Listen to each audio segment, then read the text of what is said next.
All right. Thanks, everybody, for being here. So we decided to call this meeting just a few days ago because we felt that we had to respond to the unprecedented escalation in the political crisis going on in the United States and really the whole world, but the United States as a focal point. As we speak, the American oligarchy has declared a new war, a war against the people of this country. Using the events of January 6th as their pretext, they are unleashing a massive crackdown, freedom of speech, freedom of assembly, freedom of association, and all the other sacred rights and freedoms that belong to us as our right.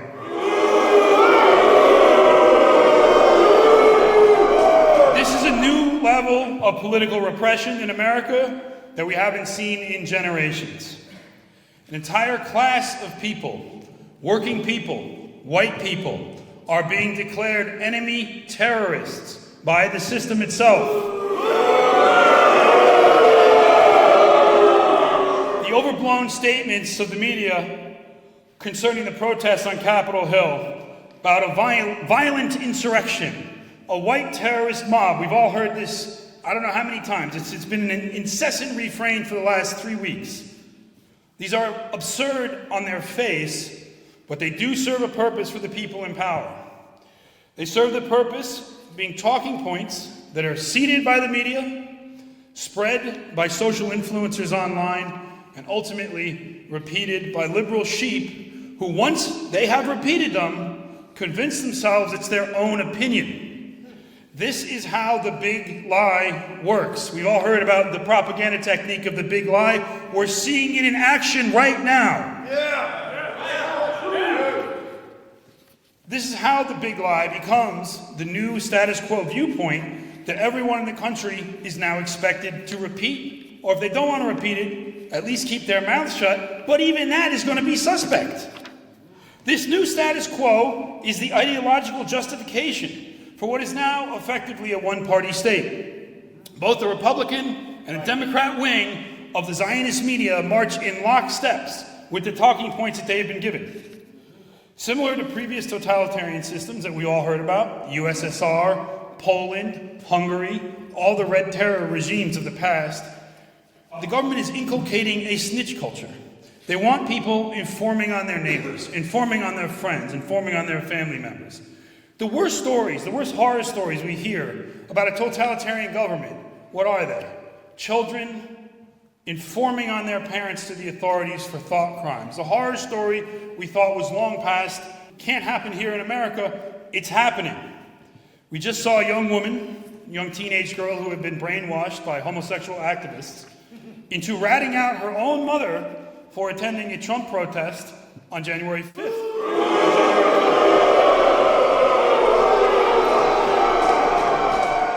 Right now in America, ordinary white working class citizens, retirees, tradesmen, construction workers, salesmen, computer programmers, blue collar, white collar alike, who committed no crime other than to thumb their noses at the seat of power, are being rounded up by FBI agents, shoved into vans, and held without bail for no reason other than attending a protest on Capitol Hill.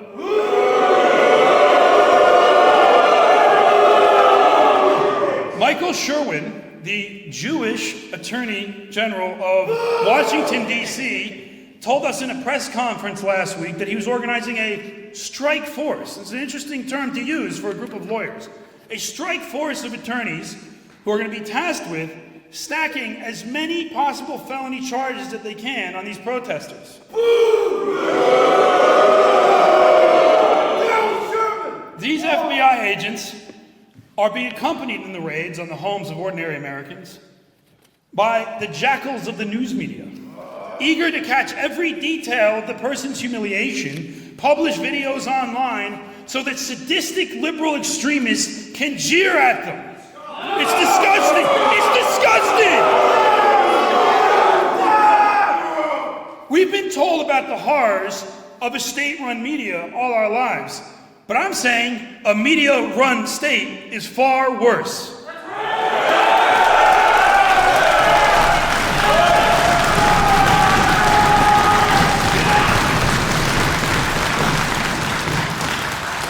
The big lie of white terrorism didn't start on January 6th. It's been promoted for years by the Anti-Defamation League and their cronies in the media and law enforcement. The election of Donald Trump saw a major uptick in their propaganda concerning the white terrorist threat. White people have been lambasted as terrorists and conspiracy theorists for the last 4 years, unrelentingly by the media. Well, 20 years true, but it's really gone up in the last few years. So what have whites done to earn this designation from those in power? Nothing. The reality of violence in America is far different. Far different than what we hear from the government and the media. White Americans are not responsible for the day-to-day violence that goes on in this country. Last year, the ADL published a report claiming that 2019 was the 6th deadliest year for so-called extremist-related violence. 6th deadliest. Oh my God. 38 murders. That's their evidence. 38 murders and the thing is, 38 murders, but not even alleged to be political, merely committed by people that they say have extremist right-wing beliefs. Do you know how many murders there were in the United States altogether in 2019? 16,425. 16,425, 56% of which were committed by African Americans. The increase from 2010 to 2019 was 10% increase in murders. This is a far greater issue for people that live in America than the supposed white supremacist threat that they keep parroting on the media endlessly. According to demographic data for 2020, 501 people were killed in mass shootings in the United States.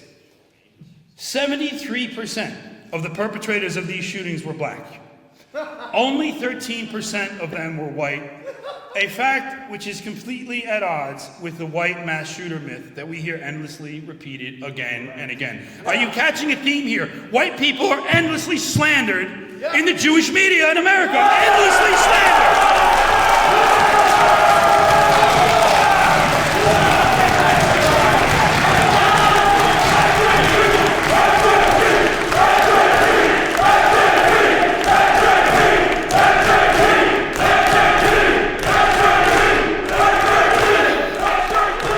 What's the FBI's response to this massive increase in violence in America over the last 10 years? And even longer, but 10 years it's really gone up. What's their response? They're watching the Facebook comments of middle-aged Trump supporters. That's what they're looking at. Supposed white hate crimes are another lie. Even taking into account the two-tiered anti-white system that prosecutors use by prosecuting whites merely for opposing Black Lives Matter or gay rights and calling white people that have these opinions hate criminals. In 2019, most hate crimes were not committed by white people. Look at the Capitol protests themselves. Everyday, ordinary people, not malicious, not terrorists, not violent. What do? They walked through the seat of power and they played some pranks on the rich, the wealthy, the influential, and the disgusting rats that inhabit that building.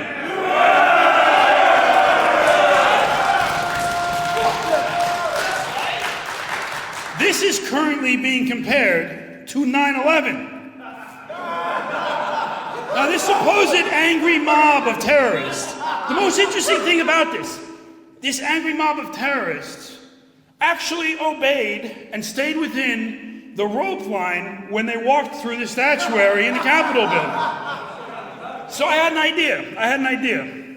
Since rope lines are so effective at containing terrorism, we should put them in airports. Maybe we could have prevented 9/11.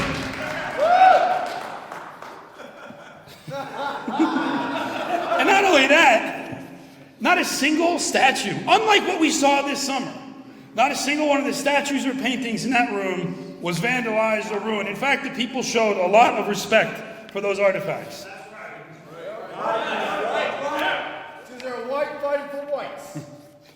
1/6, as the Jewish media is now calling the rally, paled in comparison to another rally, J20, which was January 20th, 2017. That was the day President Trump was inaugurated. On that day, an anarchist group calling itself Disrupt J20 promised to shut down the president with violence. They didn't have any other method. That was what, and for those of us that were there, we saw it. There was a lot of violence.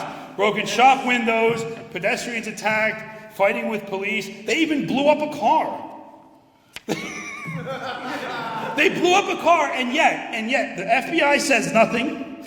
All charges, about 100 or so of them, 130 or so, 100, 120 maybe, were arrested, and all of them, over the years, had their charges dropped, mainly because of the activism of a Jewish judge by the name of Lynn Leibowitz, a Jewish federal judge.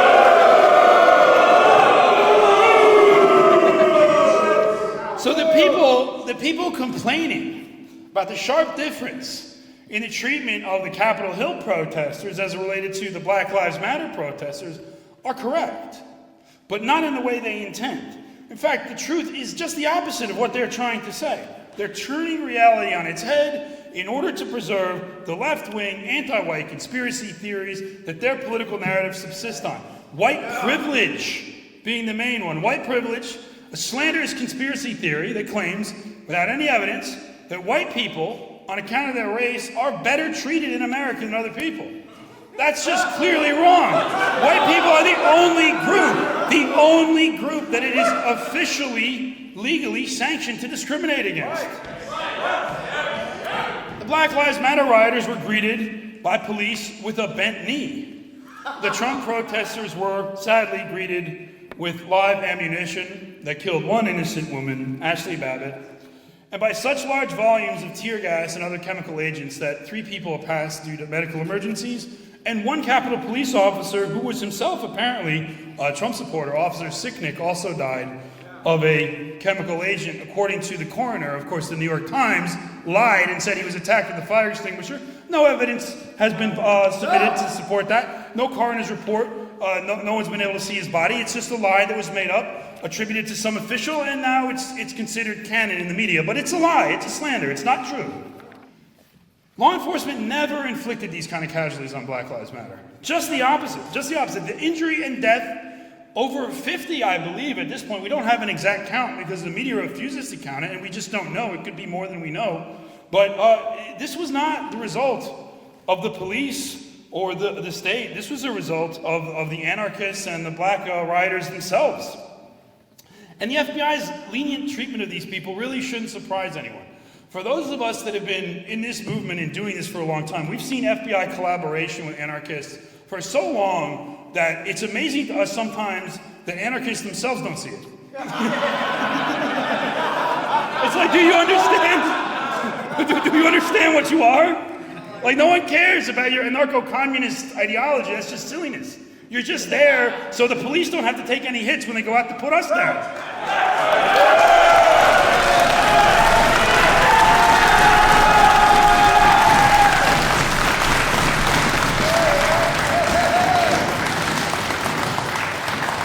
The FBI and the Department of Justice know damn well that white patriots aren't terrorists.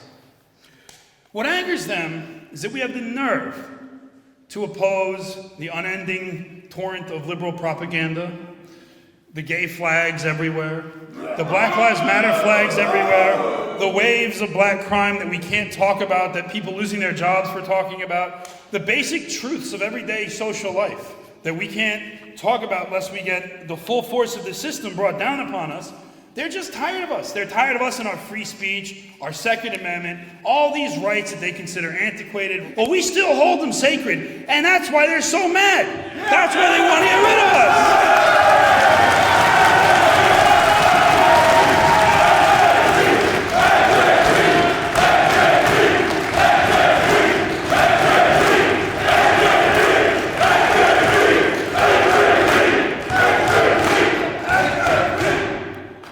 People of America today are the most surveilled in the history of the world. thanks in part to the FBI's $4 billion counterterrorism budget. A budget that, despite that budget, in 2013, a study found that only 1% of arrests made by the FBI Counterterrorism Division ended up having anything to do with terrorism at all. And that was when they were entrapping hapless Muslims and accusing them of being members of Al-Qaeda. I remember a case where FBI agents went to a mentally disabled Muslim guy, and they got him to say he was going to blow all kinds of stuff up, and they arrested him like, oh, we got one. It's like, and why do they do this? Why are they doing this? Because the FBI is an arm of the powerful. And who are the powerful in America? It's the Jews.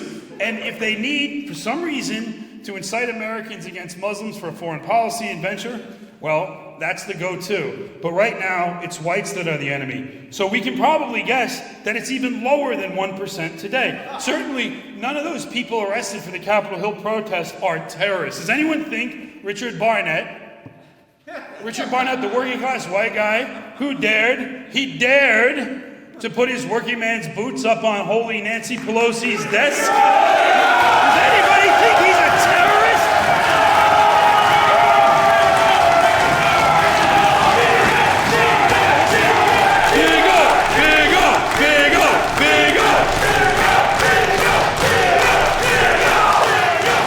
Now, the Jew Jeffrey Rosen of the Department of Justice might find it horrifying. I don't know about you. I thought it was pretty funny.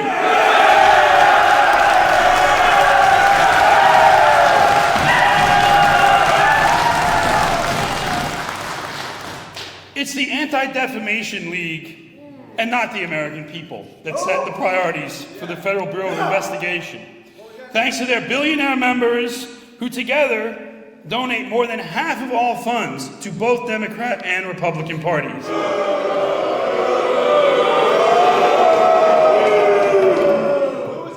The ADL. The ADL has been instrumental in this politicization of the FBI, turned them into the political repression machine that they are today. Every new special agent of the FBI has to complete what they call the Law Enforcement and Society course, in which they are subjected to anti-white and racial propaganda, including, of course, Holocaust propaganda.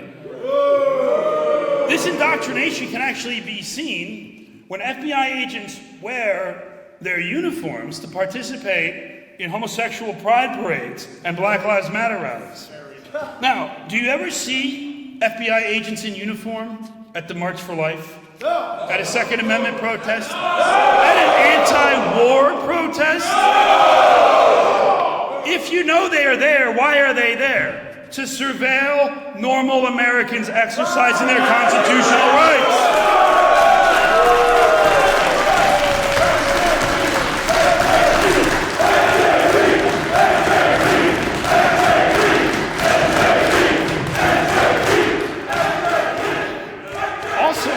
On the ADL and the FBI's wish list for the US government is a domestic terrorism bill. This bill was put on the floor of Congress by Dick Durbin last year. He said this just about a year ago, January 6th, 2020. Dick Durbin says this on Twitter. I am proud to stand with the Jewish community on Jewish and Proud Day. The recent rise in anti-Semitic attacks and hate crimes across the U.S. is absolutely unacceptable. Congress must pass my Domestic Terrorism Prevention Act and the Jabara Hire No Hate Act immediately. I think we know who that's in reference to. This bill allows the feds to investigate and surveil American citizens and label them as terrorists merely for their ideas, not for their actions. This is a new precedent. Generally speaking, the feds have wanted this for a while, but because of the First Amendment, they've been stymied. Because it's actually, you can't just say American citizens can't belong to a group, because that's free speech. But they know the groups they want to target, and that's us. It's us, it's pro-white groups, it's Second Amendment groups, it's patriotic groups. In any case, it's always the heart and soul of this country are the ones that they want to cut out.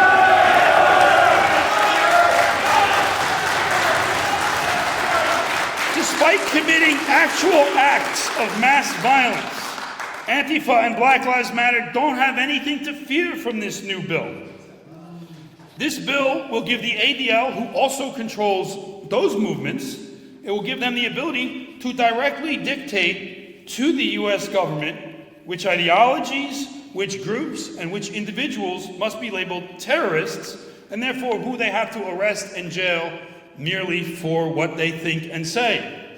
It's a clear violation of the First Amendment, but implying, I mean, these people do not care about that in the slightest. If anything, that's just another obstacle that they have to get over. And it's one of the reasons they're so mad is our bull-like insistence on maintaining that right. They hate that. They hate that. That is why we have to defend it at every cost. Even if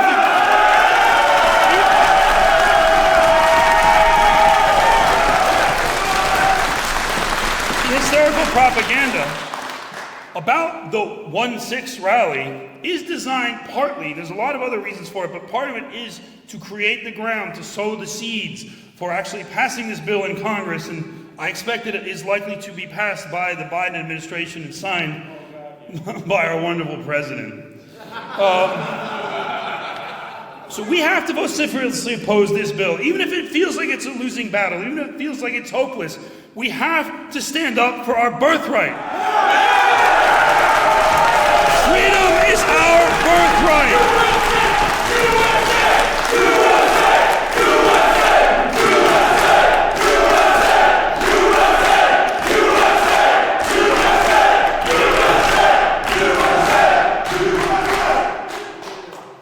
There's a yawning gap between the values of ordinary, everyday, simple Americans, well-meaning people, and those people that live on Capitol Hill, New York City, LA, Tel Aviv.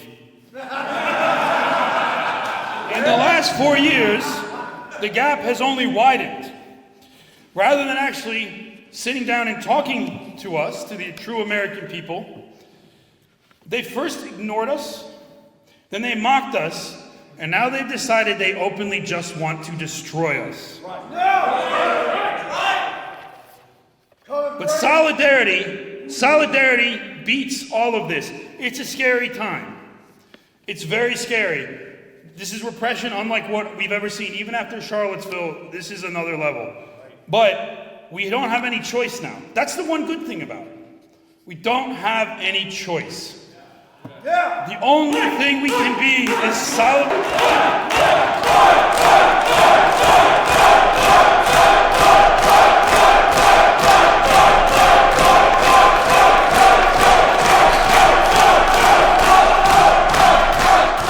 The only response to this kind of oppression is to organize. This is why we formed the party. This is why we formed the National Justice Party. Our worldview fundamentally comes down to one thing: solidarity. We must be solid with each other. We must be the vanguard of building resilient, anti-fragile communities that can stand up to this kind of oppression.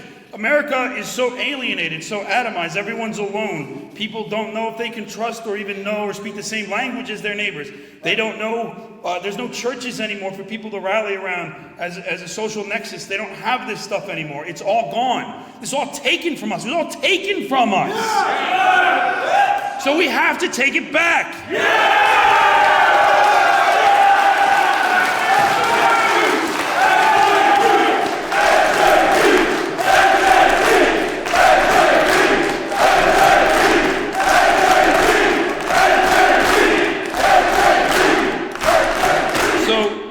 This is why we brought this party together, and we've had some successes. We've been organizing on behalf of our members and our supporters. We had a toy drive over Christmas. We've been doing legal advocacy for people that get caught up in all kinds of shenanigans with law enforcement simply for their beliefs. I mean, don't think that just because somebody gets a knock on the door that person did anything wrong. No, in fact, they probably did something right. They probably did something right. Our friends at Antelope Hill have been publishing radical literature that no one has ever seen before. We've been doing media, propaganda, countering the Zionist media establishment, and winning more supporters every day. And most importantly, we are doing events like this where we bring men and women together, like-minded people, to oppose the system, share our ideas, and spread these with our countrymen, some of whom are still in the dark. But we're going to bring them out of the dark.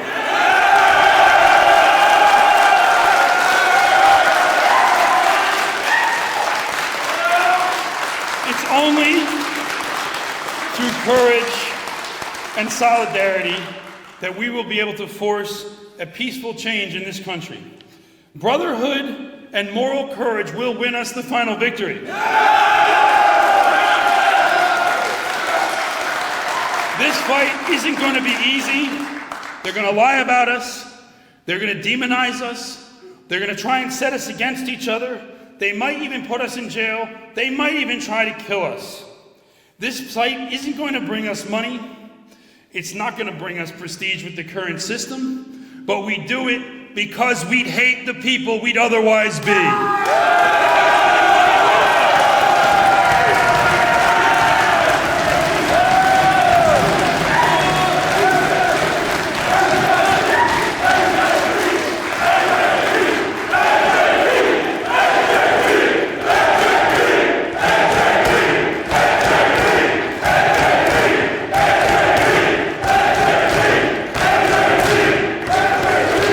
After a summer of race riots, of anti-white rhetoric, of attacks on our country, attacks on our people, we're ready now. We've grasped the absolute depths of the depravity of the system in Washington. We know how much they hate us, and we're now ready. We're ready to stand up and fight back. This is our challenge, and we're ready for it. Thank you for being here.